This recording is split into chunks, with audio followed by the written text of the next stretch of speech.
Okay, so as you see, we're going to do at least part of this PowerPoint, break it up in parts, colonization to reconstruction.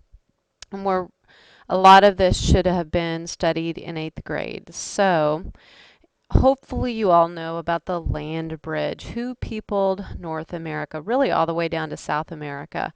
According to bones and teeth, dental records of the first Paleo Americans, they crossed this land bridge, and that was land at the time when we had the, what are they called?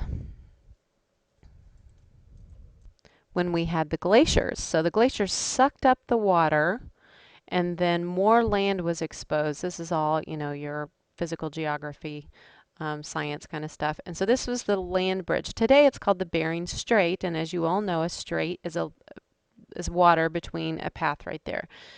So the very first Paleo Americans, like in Ice Age, the movie, they crossed this land bridge. And you can read this. This is not something that we study much in AP history, so feel free to read that. You can always pause this. Now, the big question that I want to ask is really what caused this um, collision of continents? It was Christopher Columbus was not but the first European or Asian to come to the Americas. There were other things driving him, and there really were lots of reasons of what caused his exploration to be different than the others. Um, and the Crusades, this could really be one of the, as your book would say, indirect explorers of the New World. And so the Crusades were this, they don't show it on here, they were searching for a path. The Crusades went back and forth to the Holy Land, trying to take it back from the Muslims. And so when they went over there, they would come back and bring spices, stuff to make their bland food taste better and make their stinky bodies smell better. So people wanted this stuff more and more and more. So now they're going to look for a shortcut.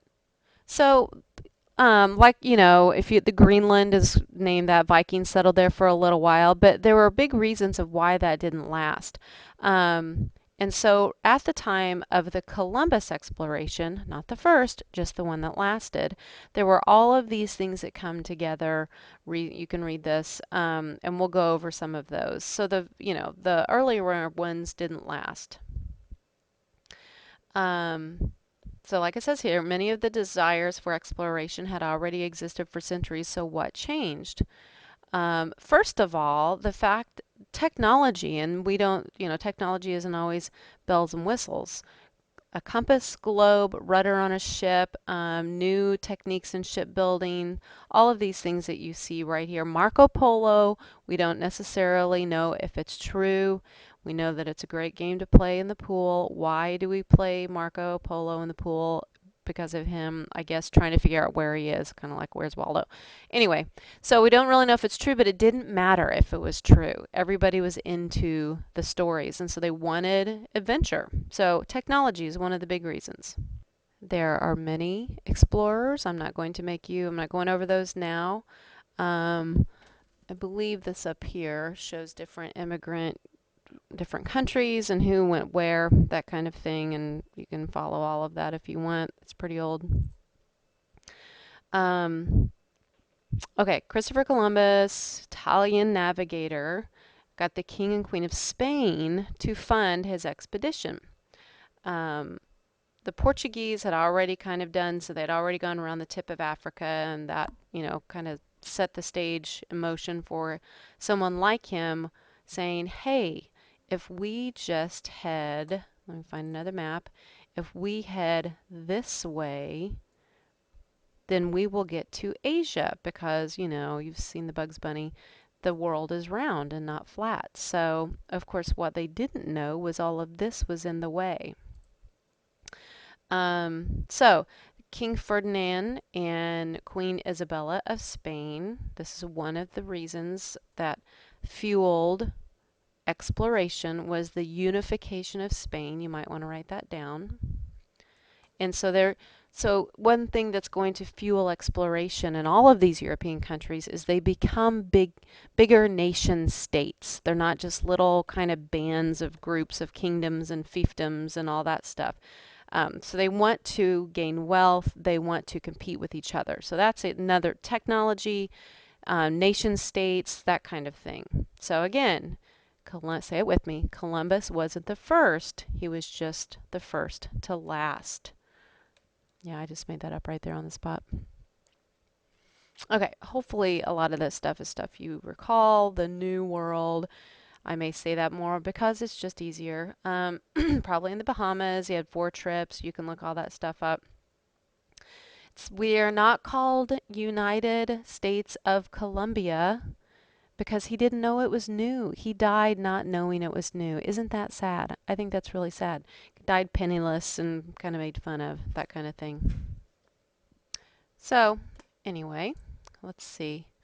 Oh, one of my favorite things, the Columbian Exchange. This is what I feel is one of the most important things about all of this is how the literally collision of these continents, North America, South America, Europe, Africa, Asia, just created an exchange of all of these things. So you can read through this, think of all of these foods that we now have and take for granted. Um, Sugar.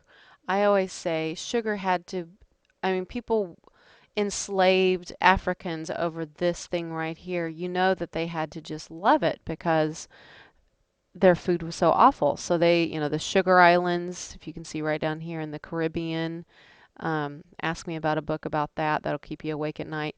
Look at all of these animals that were not here before this Columbian exchange, before Europeans. All of these things.